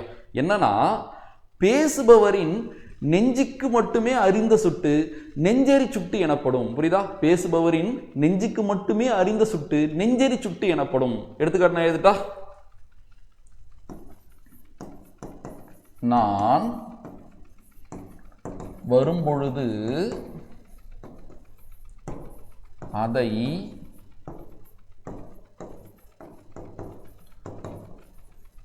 வாங்கி வருகிறேன். இப்போ நம்ம கான்செப்டுக்குள்ளே போயிடணும். சரியா? இப்போ நம்ம ரிலேட்டிவ்லாம் யாராச்சும் வந்து ஃபாரின்லாம் ஒர்க் பண்ணுவாங்கல்ல, இப்போ நம்மள்ட்ட பேசுவாங்க. அவங்க வந்து ஊருக்கு வர போகிறாங்கன்னா நம்மள்ட்ட என்ன வேணும்னு கேட்பாங்க. நம்மளுக்கு பிடிச்சதை வந்து சொல்லி வச்சுருந்துருப்போம். சரியா? அப்போ அவங்க வர்றதுக்கு இன்னும் 2 நாள் இருக்கு. அப்போ நம்மளுக்கு திரும்ப பேசும்போது அவங்க சொல்கிறாங்க, நான் வரும்போது அதை வாங்கிட்டு வரேன் இப்போ நல்லா யோசிச்சு பாருங்க, நீங்க அந்த ரெண்டு கேரக்டரை யோசிச்சு பாருங்க. நீங்க இங்க இருக்கீங்க, அவர் அங்க இருக்காரு. இப்போ உங்க ரெண்டு பேருக்கு தான் அந்த உரையாடல நடக்குது, சரியா? இவர் இந்த வார்த்தையை உங்கள்கிட்ட சொல்றாரு, இவர் இந்த வார்த்தை யார்கிட்ட சொல்றாரு? உங்கள்கிட்ட சொல்றாரு. அப்ப உங்க ரெண்டு பேருக்கு மட்டும்தான் இது என்னன்னு தெரியும், புரியுதா? அவங்க ரெண்டு பேருக்கு மட்டும் தான் இது என்னன்னு தெரியும். சில பேர்லாம் நம்ம வீட்டில் இப்போ எடுத்துக்காட்டுக்கு நீங்கள் ஒரு காஸ்ட்லியான மொபைல் கேட்குறீங்க, சில நேரம் நம்ம வீட்டில் திட்டுவாங்க, ஏன் நீ அவங்கள்ட்ட அதெல்லாம் கேட்குறேன்னு. அப்போ யார்ட்டையும் சொல்ல மாட்டாங்க வெளிப்படையாக, உங்கள் ரெண்டு பேருக்கு மட்டும் தான் அது தெரிஞ்சிருக்கும், சரி? அந்த மாதிரி கூட நீங்கள் இமேஜின் பண்ணீங்க. அப்போ நான் வரும்பொழுது அதை வாங்கி வருகிறேன். இப்போ அதை என்பது எதை சுட்டுறாங்க, எதை சுட்டுறாங்க? அது அவங்க ரெண்டு பேர் நெஞ்சுக்கு தானே தெரியும். இதுதான் நெஞ்சேரி சுட்டு, சரியா? அப்போ பேசிக்கொள்பவரின் நெஞ்சுக்கு மட்டுமே அறிந்து சுட்டு நெஞ்சேரி சுட்டு எனப்படும். இது இன்னும் நம்ம நிறைய எப்படி யோசிச்சு பார்க்கலாம் தெரியுமா? சீக்கிரம் வாடா, அவள் போய்விட போகிறாள். இது ஒரு ஸ்டேட்மெண்ட் வச்சுங்களேன். ஒருத்தவன் இன்னொருத்தனை சொல்றான், சீக்கிரம் வாடா, அவள் போய்விட போகிறாள்ன்றான். அப்ப அந்த அவள் என்பது யாரை குறிக்குதுன்னு அவங்க ரெண்டு பேருக்கு தானே தெரியும், இவனுக்கும் அவனுக்கு தானே தெரியும் அந்த அவள் யாருன்னு, புரியுதா இல்லையா? இப்ப அவள் கார் சிலம்பை உடைச்சாலாம் அவள்னா கண்ணகின்னு உலகத்துக்கே தெரியும், அது உலகரி சுட்டு, அவ்வளவுதான். உலகரி சுட்டு நெஞ்சேரி சுட்டு, புரிஞ்சிருச்சா? அவள் கார் சிலம்பை உடைத்தாள், அவள்னா யாரு? உலகத்துக்கே தெரியும் அவள் கண்ணகின்னு. இப்ப அவள் போய்விட போகிறாள்னு சொல்றாங்க, அந்த அவள் யாருன்னு உங்களுக்கும் எனக்கு தெரியுமா? தெரியாது. அவங்க பேசிக்கிற ரெண்டு பேருக்கு மட்டும் தான் தெரியும். அப்ப பேசிக்கொள்பவரின் நெஞ்சுக்கு மட்டுமே அறிந்த சுட்டு நெஞ்சேரி சுட்டு. ஸோ இதை நம்ம பிடிஎஃப்ல பார்த்துக்கலாம், புரிஞ்சிருக்கும்னு நினைக்கிறேன். நெஞ்சேரி சுட்டு, அவ்வளவுதான். ரொம்பலாம் கஷ்டமா இருக்குது, ரொம்ப எளிமை தான். அடுத்து உலகரி சுட்டு.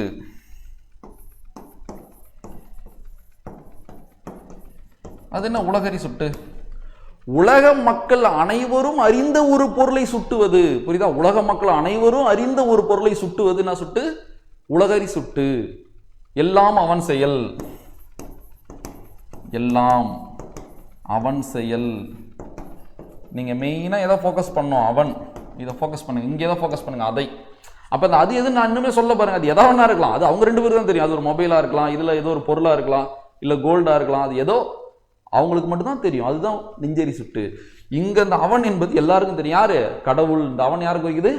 கடவுளை குறிக்குது. இப்ப நான் கண்ணகி கூட சொன்னேன்ல, அவள் கார் சிலம்பை உடைத்தாள், சரியா? ஸோ அதனால ரொம்ப ரொம்ப ஈஸியாக புரிஞ்சுக்கலாம். ஸோ இதான் நான் சுட்டு, உலகரி சுட்டு. இன்னும் ஒரு எடுத்துக்காட்டு நான் பிடிஎஃப்ல வச்சிருக்கேன். இதுதான் மெத்தடே தெரியுமா? நம்ம ஃபர்ஸ்ட் கவனிச்சிடணும். பிடிஎஃப்ல போய் இன்னொரு இதை அப்டேட் பண்ணணும், இன்னொரு ரிவிஷன் பண்ணணும், சூப்பராக புரிஞ்சிடும். ஓகேவா? சரி, அடுத்து போயிடலாமா? ஸோ நெஞ்சேரி சுட்டு உலகரி சுட்டு ரெண்டையும் கம்பேர் பண்ணி சொல்லிடுறேன் பாருங்க.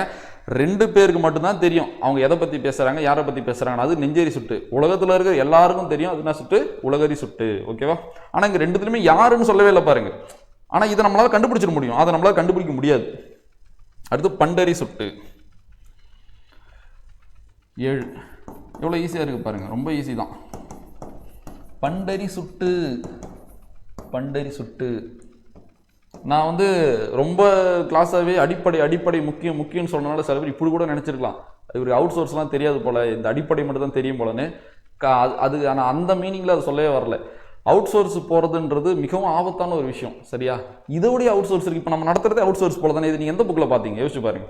அப்போ இது நம்ம அப்டேட்டடாக தான் நடத்தி கொடுத்துருக்கோம். அப்போ இலக்கணத்தை பொறுத்த வரைக்கும் நம்ம எந்த அளவு அதிகமாக போக முடியுதோ போகிறோம்.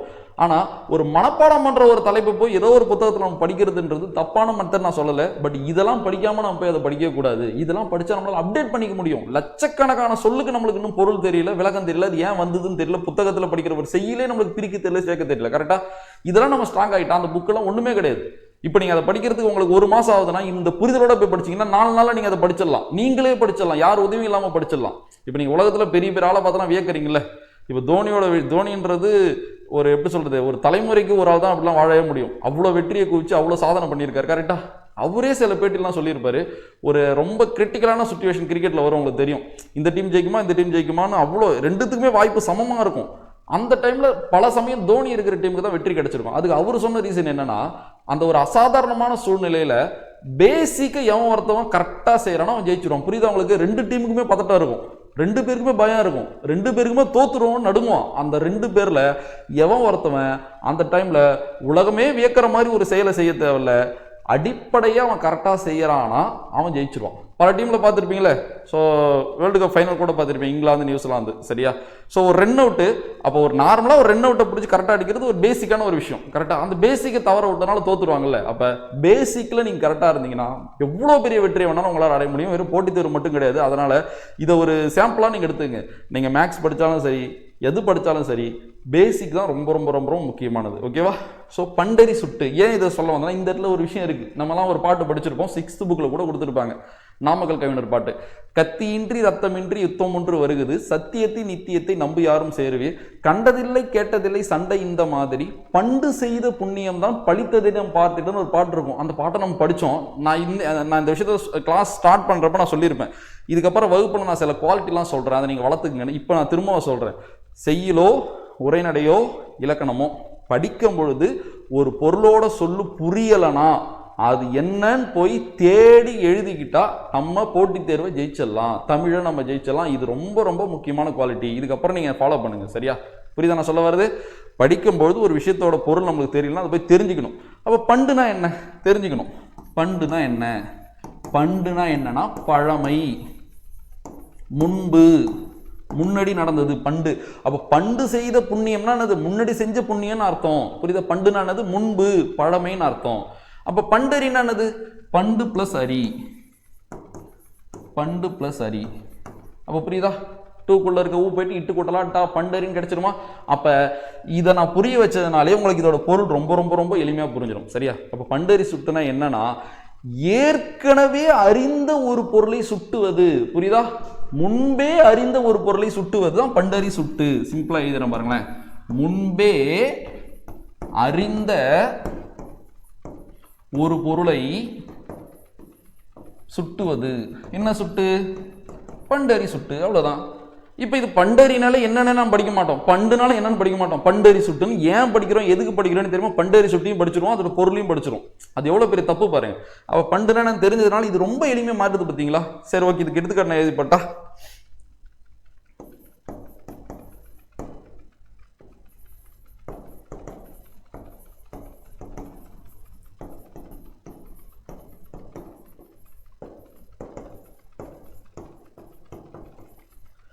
இந்த இடத்துல தான் நான் சொன்னது இமேஜினேஷன் ரொம்ப ரொம்ப முக்கியம். இதுவும் நெஞ்சரி சுட்டும் ஒரே மாதிரி இருக்கும், ஆனால் ரெண்டும் ஒன்று கிடையாது. ரெண்டுக்கும் சின்ன சின்ன வித்தியாசம் இருக்குது மைனூட்டாக. அதை நான் உங்களுக்கு சொல்கிறேன். இப்போ கல், இந்த கல் ரோட்டில் சாலையில் கிடக்கிறதும் அந்த கல்லுன்னு சொல்கிறோம், படிக்கிறதையும் கல்லுன்னு சொல்கிறோம். அப்போ ஒரே இது ரெண்டு பொருள் தருதுல்ல, அதே போல் இது ஒரே இது ரெண்டு பொருள் கிடையாது, ரெண்டுக்கும் வித்தியாசம் இருக்குது. அந்த வித்தியாசத்தை சூப்பராக புரிஞ்சுக்கணும். பார்க்குறீங்களா, கவனிக்கிறீங்களா? நெஞ்சரி சுட்டுனா என்ன? பேசிக்கிற ரெண்டு பேருக்கும் அதை பற்றி தெரியும். அதை எடு, ஒரு ஃப்ரெண்டு சொல்கிறான் இன்னொருத்தன்ட்ட அதை எட்றான்றான். அது எதுன்னு அவங்க ரெண்டு பேருக்குமே தெரியும் தானே? புரியுதா இல்லையா? அவனுக்கு அது தெரியலனா எதிரான்னு கேட்பான் அவன். புரியுதா? அவங்களுக்கு ரெண்டு பேருக்கும் தெரிஞ்சு அது நெஞ்சரி சுட்டு. இது பண்டறி சுட்டுனா என்னன்னா முன்பே ஒருத்தருக்கு தெரியும் ஒரு பொருளை பற்றி, அவரு அந்த பொருளை சுட்டுறதுக்கு பேர் தான் நான் சுட்டு, பண்டறி சுட்டு. இப்போ நீங்கள் பார்த்தீங்கன்னா ஸ்கூல் காலேஜ்லாம் நீங்கள் உங்கள் ஊரில் படிச்சிருக்கீங்க. இப்போ நீங்கள் வெளியூரில் போய் வேலை பார்க்குறீங்க. சரியா? திடீர்னு ஒரு நபரை சந்திக்கிறீங்க. அப்போ ரெண்டு பேருமே உங்களோட லைஃப்பை பற்றி ஷேர் பண்ணிப்பீங்கல்ல. அப்போ நீங்கள் சொல்கிறீங்க, அப்படியே அந்த சுச்சுவேஷனுக்குள்ளே நீங்கள் வாங்க. அப்போ சொல்கிறீங்க, நான்லாம் அந்த காலேஜில் படிக்கும்போது எப்படி இருந்தால் தெரியுமா நீங்கள் சொல்கிறீங்க. நம்ம மேக்ஸிமம் காலேஜ் பேரெல்லாம் மென்ஷன் பண்ணிட்டு இருக்க மாட்டோம் தானே? கரெக்டாக? அப்போ நீங்கள் அவர்கிட்ட சொல்கிறீங்க, நான்லாம் அந்த காலேஜில் படிக்கும்பொழுது, அப்போ அந்த காலேஜுக்கு ஒரு பேர் இருக்கும். அது ஏதோ ஒரு காலேஜ், சரி, அண்ணா யூனிவர்சிட்டியாக இருக்கலாம், ஏதோ ஒரு காலேஜாக கூட இருக்கலாம். ஸோ அப்போ அந்த என்பது ஒரு கல்லூரியை தானே குறிக்குது. கல்லூரிக்கு ஒரு பேர் இருக்குல்ல, அது எந்த கல்லூரின்னு சொல்றவருக்கு தெரியுமா தெரியாதா? முன்பே தெரியும் அதை பற்றி, அவருக்கு முன்பே பழக்கப்பட்டது, பல வருஷம் அங்கே படிச்சிருக்காரு. சரியா? இதுதான் என்ன சுட்டு? பண்டறி சுட்டு. முன்பே அறிந்த ஒரு பொருளை சுட்டுவது தான் என்ன சுட்டு? பண்டறி சுட்டு. ஆனால் இன்னொருத்தர் கேட்குறாருல, அவருக்கு அது என்னன்னு தெரியாது. ஆனால் அங்கே எப்படி ரெண்டு பேருக்குமே அதை பற்றி தெரியும். இதுதான் அதுக்கான வித்தியாசம். இதுக்கும் எடுத்துக்காட்ட நான் நிறைய வச்சிருக்கேன், நான் அப்போ உங்களுக்கு சொல்கிறேன், சூப்பராக புரியும். சரியா? ஸோ இதை நான் சுட்டு, பண்டறி சுட்டு. இப்போ பாருங்க, இன்னொன்று கூட பார்க்கலாம். அவர் சிறந்த ஆசிரியர். நீங்க சொல்றீங்க ஒருத்தரை, இன்னொரு சொல்றீங்க அவர் சிறந்த ஆசிரியர் நீங்க சொல்றீங்க. அப்ப பாத்தீங்கன்னா அவர் சிறந்த ஆசிரியர், அவர் என்பது சுட்டு. கரெக்டா? இப்ப இந்த சுட்டு தான் பண்டறி சுட்டு. எப்படி இது பண்டறி சுட்டுனா, அவர் சிறந்த ஆசிரியர் நீங்க சொல்றீங்கன்னா அப்ப ஆல்ரெடி அவரை பத்தி உங்களுக்கு தெரியும். முன்புன்னு வருது பார்த்தீங்களா, ஆல்ரெடின்னு சொல்றேன்ல, முன்பே அவரை பத்தி உங்களுக்கு தெரியும். அவர் வகுப்புலாம் நீங்க பார்த்துருக்கீங்க, அவர் உங்களுக்கு பழக்கப்பட்டவராக இருந்திருக்காரு. அப்ப முன்பே அறிந்த ஒருத்தரை பத்தி நீங்க சுட்டுறதோ, ஒரு பொருளை பத்தி சுட்டுறதோ, ஒரு இடத்தை பத்தி சுட்டுறதோ நான் சுட்டுதான் பண்டறி சுட்டு. இப்ப நீங்க யாரையோ ஒருத்தவங்க சொல்றீங்க, இப்ப நீங்க ஒரு போட்டித் தேர்வுக்கு படிக்கிறீங்க, நீங்க யாரையோ ஒரு வகுப்பை ஃபாலோ பண்ணி உங்களுக்கு ரொம்ப பிடிக்குதுன்னு வச்சுங்களேன். நம்ம ஃப்ரெண்ட் எல்லாம் போட்டித் தேர்வு சம்பந்தம்லாம் நிறைய பேர் இருப்பான். அவன்கிட்ட போய் நம்ம சொல்லுவோம் தெரியுமா, அவர் சூப்பரா கிளாஸ் எடுப்பாரு, அவர் சிறந்த ஆசிரியர் நம்ம சொல்லுவோம் தெரியுமா. அப்ப அவனுக்கு அவர் யாருன்னு தெரியாது, உங்களுக்கு அவரை பத்தி முன்பே தெரிஞ்சனால தான் நீங்க அவரை சுட்டுறீங்க. கரெக்டா? அதுதான் நான் சுட்டு, பண்டறி சுட்டு. இது இன்னுமே நான் கிளியரா புரிய வைக்கிறேன் பிடிஎஃப்ல. அடுத்து போயிடலாமா? அடுத்தது பொருளோடு புணர்ந்த சுட்டு.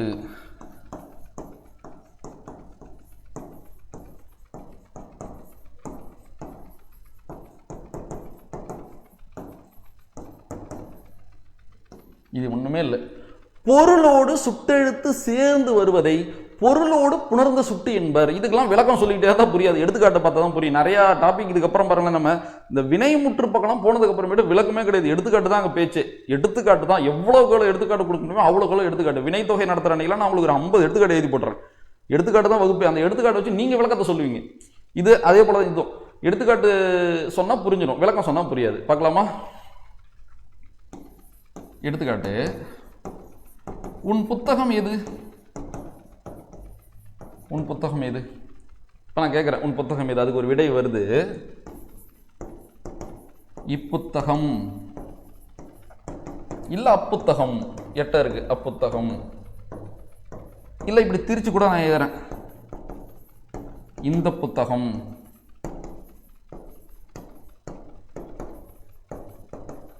அந்த புத்தகம். இப்போ இங்கே 4 எடுத்துக்காட்டு எழுதிருக்கேன். இது 1, இது 2, இது 3, 4. இப்படி கூட நீங்கள் வச்சிங்க, உங்களுக்கு புரியும் இல்லை எளிமையா? சரியா? இது 4மே பொருளோடு புணர்ந்த சுட்டு. இது 4மே என்ன சுட்டு? பொருளோடு புணர்ந்த சுட்டு. பொருளோடு சுட்டெழுத்து இணைந்து வருவது தான் பொருளோடு புணர்ந்த சுட்டு. புணர்ந்தன அர்த்தம், சேர்ந்தன அர்த்தம் தானே. பொருளோடு சேர்ந்து. என்ன பொருள்? புத்தகம் என்பது ஒரு பொருள் தருதல். எனக்கு புத்தகம் என்பது ஒரு பொருள் தருது. எதெல்லாம் பொருள் தரும்? ஒரு சொல்லு தானே ஒரு பொருள் தரும். உங்களுக்கு புரியுதா? அது ஒரு பொருளாக நீங்க கன்சிடர் பண்ணிக்கலாம். அது ஒரு பொருள் தானே. புத்தகம் என்பது நம்மளும் ஒரு பொருள், உயிருள்ள பொருள். நம்ம புத்தகம் என்பது ஒரு உயிரற்ற பொருள், அதுவும் ஒரு பொருள் தான். அப்ப இந்த பொருளோட என்ன சேர்ந்துருக்கு? சுட்டெழுத்து சேர்ந்துருக்கா இல்லையா? சார் சேர்ந்துனா பக்கத்துல தானே இருக்கணும், இங்க இப்போ இருக்குன்னு. அப்படிலாம் இல்லை, சேர்ந்து தானே இருக்கு. இந்த புத்தகம் கிடையாது, இந்த புத்தகம் தான். அப்ப சேர்ந்து தான் இருக்கு. இதுதான் பொருளோடு புணர்ந்த சுட்டு. அப்படியே இது கூட நான் பொருளோடு புணராத சுட்டையும் எழுதிடுறேன், புரிஞ்சிடும்.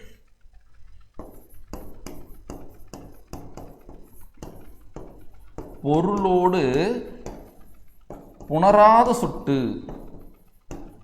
பொருளோடு புணராத சுட்டு அதேதான்.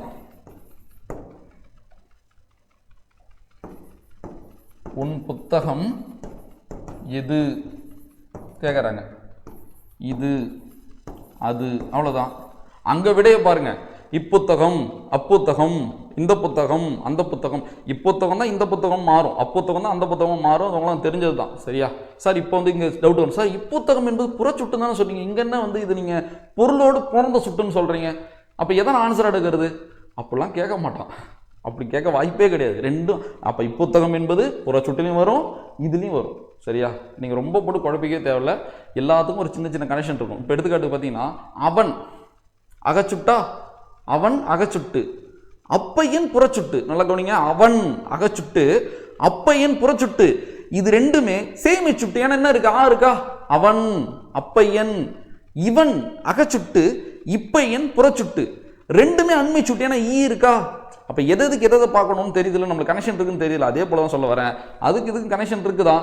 பட் அப்படிலாம் கேட்க மாட்டான். நீங்க யோசிச்சு பாருங்க, காலங்காலமா நம்ம பசங்க தன்வினை, பிரிவினை, செய்வினை, செயல்பாடு பயந்து இருக்கு. ஆனா அது கடினமாவோ ரொம்ப டஃபாலாம் கொஸ்டின் வருது இல்லை. அடிப்படை தெரிஞ்சாலே, பேசிக் தெரிஞ்சாலும் ஆன்சர் பண்ற மாதிரி. இணைப்பு சொற்களை கண்டு நடுங்கிட்டு இருந்தாங்க புது பாடத்திட்ட வந்தோடனே. இணைப்பு சொற்களுக்கு இதுதான் ரூல்னு எந்த ஒரு இதுலுமே இல்லை. அது இயல்பா மொழி திறன் அடிப்படையில் வர்றது.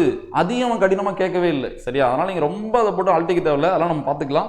அந்த வகுப்பு நம்ம பார்க்க தான் போறோம். ஸோ அதனால நீங்க சிம்பிளா இதை புரிஞ்சுக்கலாம். ஏன்னா நான் கமெண்ட் பார்த்ததுக்கு அப்புறம் எனக்கு சில விஷயம் தோணுது, இப்பலாம் ஐயோ இதெல்லாம் சொல்லியிருக்கலாமேன்னு. அதனால தான் இப்போ நான் சொன்னது. சரி, பொருளோடு புணராத சுட்டு இதுதான். இப்போ பாருங்களேன், இங்க இது சுட்டு எழுத்தா, சுட்டு எழுத்தா. இங்க இருக்கிற சுட்டெழுத்து அந்த பொருளோட சேர்ந்து வந்துச்சு. ஆனா இங்க இருக்கிற சுட்டெழுத்து அந்த பொருளோடு சேரல, ஆனா அந்த பொருளை தான் சுட்டுது. விளக்கத்தை பாருங்களேன். ஸோ பொருளோடு புணர்ந்த சுட்டுன்னா என்னன்னா, ஒரு சுட்டெழுத்து பொருளோடு சேர்ந்து வருவதை பொருளோடு புணர்ந்த சுட்டு என்பர்.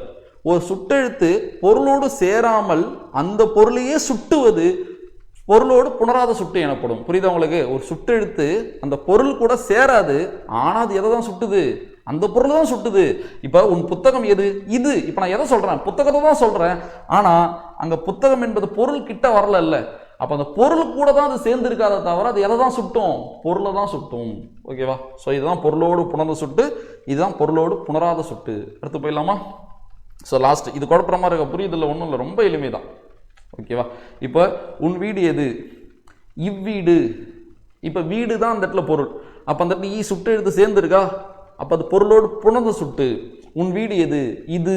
இது பொருளோடு புணராத சுட்டு. ஏன்னா வீடு என்ற பொருளோட அந்த ஈ சேரல, பட் இருந்தாலும் அந்த ஈ எதை தான் சுட்டுது, அந்த வீட்டை தான் சுட்டுது. அப்போ பொருளோடு சுட்டெழுத்து சேர்ந்து வருவது பொருளோடு புணர்ந்த சுட்டு, பொருளோடு சுட்டெழுத்து சேராமல் வந்தாலும் அது அப்பொருளையே சுட்டுவது பொருளோடு புணராத சுட்டு. அடுத்து லாஸ்ட் என்ன பார்க்க போறோம்னா சுட்டு அல்லா சுட்டு.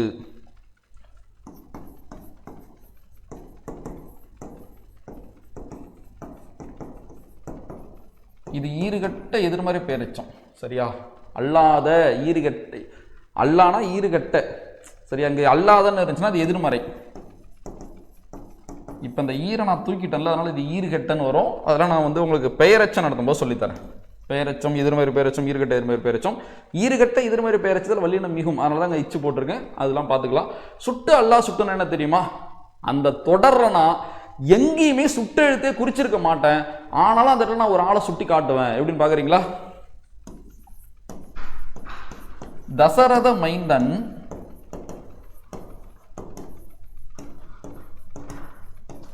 வில்லை வளைத்து சீதையை மணந்தான். இது ஒரு தொடர். இங்கே எங்கேயுமே அந்த சுட்டெழுத்து வரல, ஆனால் இந்த இடத்துல தசரத மைந்தன் என்பது யாரை சுட்டுது? ராமனை சுட்டுதா இல்லையா? அப்போ சுட்டெழுத்தே வராமல் ஒரு பொருள் நம்மளும் ஒரு பொருள் தான். நீங்கள் பொருள்னா ரொம்ப பயப்படாதீங்க, பொருள் அவரும் ஒரு பொருள் தான், உயிருள்ள பொருள். சரியா? அப்போ சுட்டெழுத்தே இல்லாமல் ஒரு பொருளை சுட்டுறதுக்கு பேர் தான் அது சுட்டு அல்லாத சுட்டு. இது நீங்கள் லைஃபோட யோசிச்சு பார்க்கலாம். அப்படியே ஒரு கற்பனை காட்சி யோசிச்சு பாருங்க. நீங்கள் ரொம்ப சுமக்க முடியாத ஒரு பாரத்தை சுமந்துட்டு போயிட்டு இருக்கீங்க. அங்கே ஒரு தாத்தா ஒரு புல்லுக்கட்டை தூக்க முடியாமல் நிற்கிறாரு. நீங்கள் தான் தூக்க முடியாத பாரத்தை சுமக்கிறீங்களே, நீங்கள் போயிடுறீங்க. நாளைக்கு அடுத்த நாள் வந்து தாத்தாவை திரும்ப பார்க்குறீங்க. தாத்தா இன்னைக்கு புல்லுக்கட்டை வச்சு நின்னியே, யார் உனக்கு தூக்கி விட்டது? அப்போ அவர் சொல்கிறாரு, சும்மா பேச்சு வழக்கில் நம்ம ஊரில் இருக்கிற பேர்லாம் நமக்கு தெரியல, ரவி மவன் தான் எனக்கு தூக்கி விட்டான், அவ்வளோதான் விஷயம். அப்போ அந்த ரவி மவன் என்பது யாரை சுட்டுது? அந்த பையனுக்கு ஒரு பேர் இருக்குமா? அந்த பையன் பேர் முகுந்தன் வச்சிங்களேன். அப்போ அந்த ரவி மகன் என்பது அந்த முகுந்தனை தானே சுட்டுது. அப்போ அதே போல தான் அந்த இடத்துல சுட்டெழுத்து இருக்காது, இருந்தாலும் அது ஒருத்தங்கள சுட்டும். அது பேர் தான் சுட்டு அல்லா சுட்டு. ஸோ இதிலே புரிஞ்சிருக்குன்னு நினைக்கிறேன். தசரத மைந்தன் வில்லை வளைத்து சீதையை மணந்தான். அப்போ அந்த இடத்துல தசரத மைந்தன் என்பது யாரை சுட்டுது? ராமனை சுட்டுது. ஆனால் அங்கே எந்த ஒரு சுட்டெழுத்து இல்லை.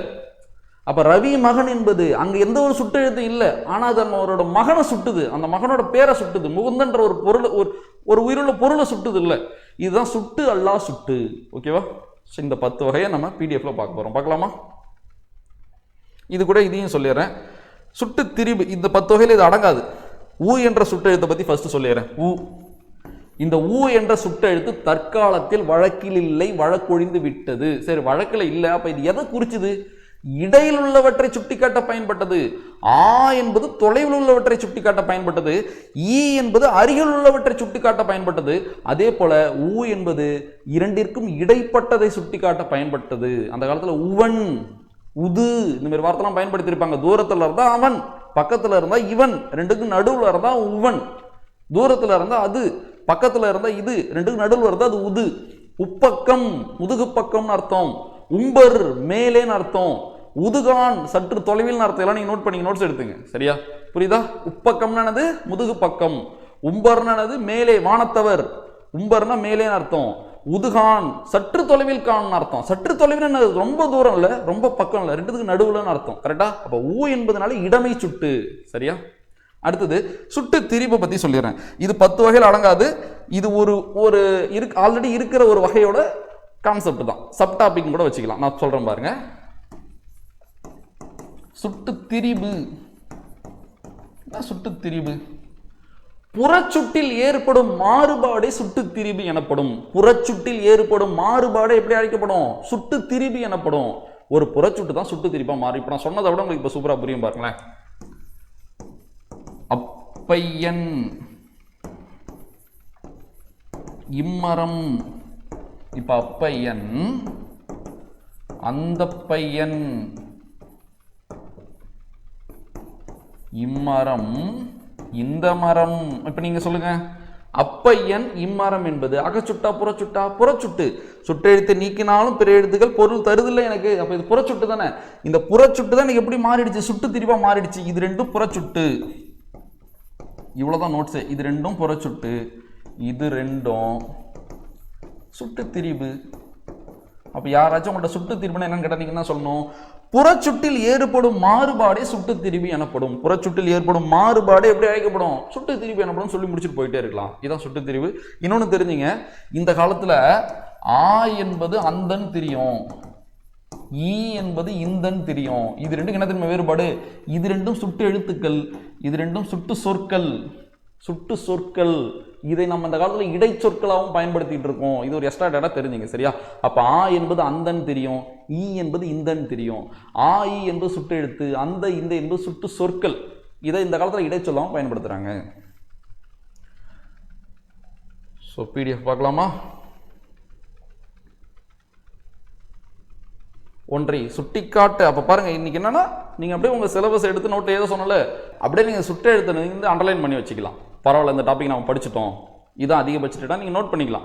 அப்போ ஒரு திருப்தி வரும். 100% ஒரு சதவீதம் முடிச்சிட்டோம், ஒரு திருப்தி வரும்ல. அப்போ ஒரு தலைப்பாக முடிச்சுட்டு போயிட்டே இருக்கலாம், சரியா? ஸோ அப்போ ஒன்றை சுட்டிக்காட்ட பயன்படும் எழுத்து சுட்டெழுத்து எனப்படும். எதுதெல்லாம் சுட்டெழுத்து? ஆ இ உ தான் சுட்டெழுத்து. ஸோ உயிரெழுத்துக்களில் 12 இருந்தாலும் அதில் 3 எழுத்துக்கள் தான் சுட்டெழுத்தா வரும். அந்த ஆ இ உ, இந்த ஆ இ 3, இந்த 3மே ஒரு சொல்லோட முதல்ல வந்து தனியாக சுட்டு பொருளை உணர்த்தினாதான் அது சுட்டு. நார்மலாக வந்தால் சுட்டு கிடையாது. இப்போ அம்மாவில் இருக்கிறா சுட்டு கிடையாது, அவன்ல இருக்கிறாதான் சுட்டு. ஓகேவா? இதெல்லாம் பார்த்தது தானே. வகை அகச்சுட்டு, புறச்சுட்டு, அண்மை சுட்டு, செய்மை சுட்டு, நெஞ்செறி சுட்டு, உலகறி சுட்டு, பண்டறி சுட்டு, பொருளோடு புணர்ந்த சுட்டு, பொருளோடு புணராத சுட்டு, சுட்டு அல்லா சுட்டு. பாருங்க, அகச்சுட்டு சுட்டெழுத்து நீக்கினால் பிற எழுத்துக்கள் பொருள் தராது. இதுதான் முக்கியம். எது முக்கியம்? பொருள் தராது. அதெல்லாம் நான் நோட் பண்றேன், நீங்க பாத்துங்க. சுட்டெழுத்து சொல்லின் எங்க நின்று பொருளை தரும்? அகத்தி. அப்படியே இங்க பாருங்க, ஆப்போசிட். சுட்டெழுத்து நீக்கினாலும் பிற எழுத்துக்கள் பொருள் தரும். அங்க தராது, இங்க தரும். அங்க அகத்தே, இங்க புறத்தை. இப்ப நான் கோடு போட்டிருக்கிறது மட்டும்தான் கான்செப்ட். இது மட்டும் உங்களுக்கு புரிஞ்சாலே போதும், சரியா? எடுத்துக்காட்டு பாருங்க, அவன், இவன், அங்கு, இங்கு, அது, இது, அப்பையன், இப்பையன், அம்மரம், இம்மரம். எவ்வளவு எடுத்துக்காட்டோம்னா பாருங்களேன். இப்ப நான் நீக்கிறேன், எனக்கு வச்சு பொருள் தருமா? பொருளே தராது. ஆனா இங்க நான் நீக்கினாலும் என்னென்ன தருது? பொருள் தருது. அப்ப பொருள் தரலன்னா அகச்சுட்டு, பொருள் தந்தா புறச்சுட்டு. இது அகத்தே நின்று பொருளை தரும், இது புறத்தே நின்று பொருள். ஜஸ்ட் இது ஒரு குறியீடா பார்க்காதீங்க, இதுதான் அந்த புரிய வைக்கும் உங்களுக்கு. அது அகத்திலேருந்து பொருள் தருது, உயிர் போல. அது அகத்துக்குள்ள உயிர் போல இருக்கு. உயிரை எடுத்துட்டு அது பொருள் எட்டுருச்சு. இது உயிர் போல இல்லை, புறத்தில் இருக்கிற ஒரு உறுப்பு போல. இது போனாலும் பரவாயில்ல, இது என்ன தரும்? பொருள் தரும். இதுதான் அகச்சுட்டு, புறச்சுட்டு. அடுத்தது அண்மை சுட்டு, செய்மை சுட்டு. அருகில் உள்ளவற்றை சுட்டி காட்ட பயன்படுவது அண்மை சுட்டு ஈ. தொலைவில் உள்ளவற்றை சுட்டி காட்ட பயன்படுவது செய்மை சுட்டு ஆ. இங்க ஃபுல்லா ஈல இருக்கா, இங்க ஃபுல்லா ஆவில் இருக்கா. இதை வச்சு யோசிச்சு சூப்பரா டிஃபிகல்ட்டா கொஸ்டின்லாம் மேக் பண்ணலாம். அப்போ ஒரு டாப்பிக்கை ஆழ்ந்து படிச்சுட்டா மட்டும் முழுமையடையாது, அதுக்கு ஒரு கடினமான தேர்வு அட்டன் பண்ணால் முழுமையடையும். நிறைய டெஸ்ட்லாம் நம்ம எழுத போகிறோம், நான் அப்பப்போ வைக்கிறேன். இதில் யோசிச்சு கஷ்டமான வீணா மேக் பண்ணுறேன். அப்போ நீங்கள் படித்தது அதில் சோதிச்சு பார்த்துக்கலாம், சரியா? இப்போயே ஒரு கொஸ்டின் வருது, அது எழுதுனா டைம் ஆகும். இதுவே பார்த்துக்கலாம், நம்ம அப்புறம் டெஸ்ட்டில் பார்த்துக்கலாம். அதில் நெஞ்செறி சுட்டு பாருங்களேன். பேசிக்கொள்பவரின் நெஞ்சுக்கு மட்டும் தெரிந்த சுட்டு. பேசிக்கொள்பவரின் நெஞ்சுக்கு மட்டும் தெரிந்த சுட்டு தான் என்ன சுட்டு? நெஞ்செறி சுட்டு. பாருங்களேன், நான் வரும்பொழுது அதை வாங்கி வருகிறேன். எதன்றது அவங்க 2 பேருக்கு தான் தெரியும். சீக்கிரம் வாடா, அவள் போய்விட போகிறா. அப்ப அவள் என்பது யாருன்னா அவங்க 2 பேருக்கு தான் தெரியும். இதுதான் நெஞ்செறி சுட்டு, சரியா? அடுத்து உலகறி சுட்டு. எல்லாருக்கும் தெரியும். உலக மக்கள் அனைவருக்கும் தெரிந்த ஒரு பொருளை சுட்டுவது உலகறி சுட்டு எனப்படும். எல்லாம் அவன் செயல். அவன்னா யாரு? கடவுள். அவன் தான் என்னை இப்படி படைத்து விட்டான். அப்ப அவன் கடவுள், படைப்பு கடவுள், பிரம்மன். அப்ப யாருன்னு கிளியரா தெரியுது இல்ல? ஸோ இப்போ உலகத்துல இருக்க எல்லாருக்கும் தெரிஞ்சா அது என்னது? உலகறி சுட்டு. பேசிக்கிற அவங்களுக்கு மட்டும் தெரிஞ்சா அது நெஞ்செறி சுட்டு. பண்டறி சுட்டு, நெஞ்செறி சுட்டு டிஃபரெண்ட் சொல்லலாம்ல. பண்டுனா என்னது? பழமை, முன்புன்னு அர்த்தம். முன்பு. ஏற்கனவே அறிந்த ஒன்றை சுட்டுவது. நான் அந்த கல்லூரியில் படித்து கொண்டிருந்த போது, அப்ப அவன் ஏற்கனவே அந்த கல்லூரியில் படிச்சிருக்கான, அப்ப அதை பத்தி அறிஞ்சிருக்கான், அவனுக்கு அது பழக்கப்பட்டதான் அர்த்தம். அப்ப அந்த என்பது இது பண்டறி சுட்டு, சரியா? அவர் சிறந்த ஆசிரியர். அவர் சிறந்த ஆசிரியர். அப்ப அவரை பத்தி அவனுக்கு ஆல்ரெடி தெரிஞ்சிருக்கு. அப்ப இது என்ன சுட்டு? பண்டறி சுட்டு. அங்க 2 பேர், இங்க ஒருத்தர் தான் சொல்றாரு, இன்னொருத்தர் கேட்கிறாரு.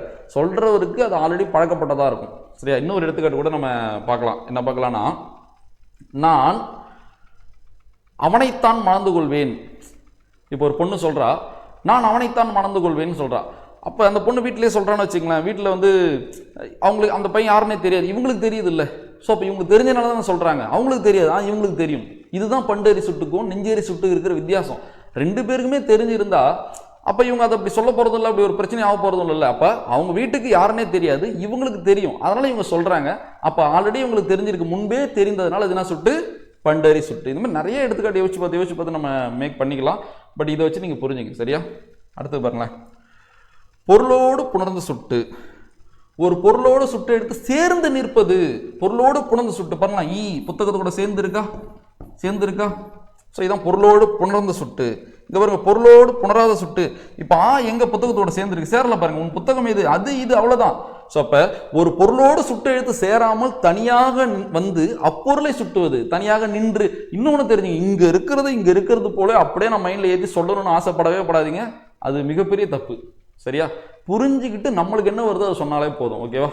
ஸோ இதுதான் பொருளோடு புணராத சுட்டு. லாஸ்ட்ல சுட்டு அல்லா சுட்டு. சுட்டெழுத்துக்களை பயன்படுத்தாமலே ஒரு பொருளை சுட்டுவது சுட்டு அல்லா சுட்டு. சுட்டெழுத்து இல்லை பாருங்க. தசரத மைந்தன் வில்லை வளைத்து சீதையை மணந்தானுங்க. தசரத மைந்தன் என்பது யாரை குறிக்குது? ராமனை குறிக்குது. சுட்டெழுத்து இல்லாமே நம்மளுக்கு புரியுது இல்லை?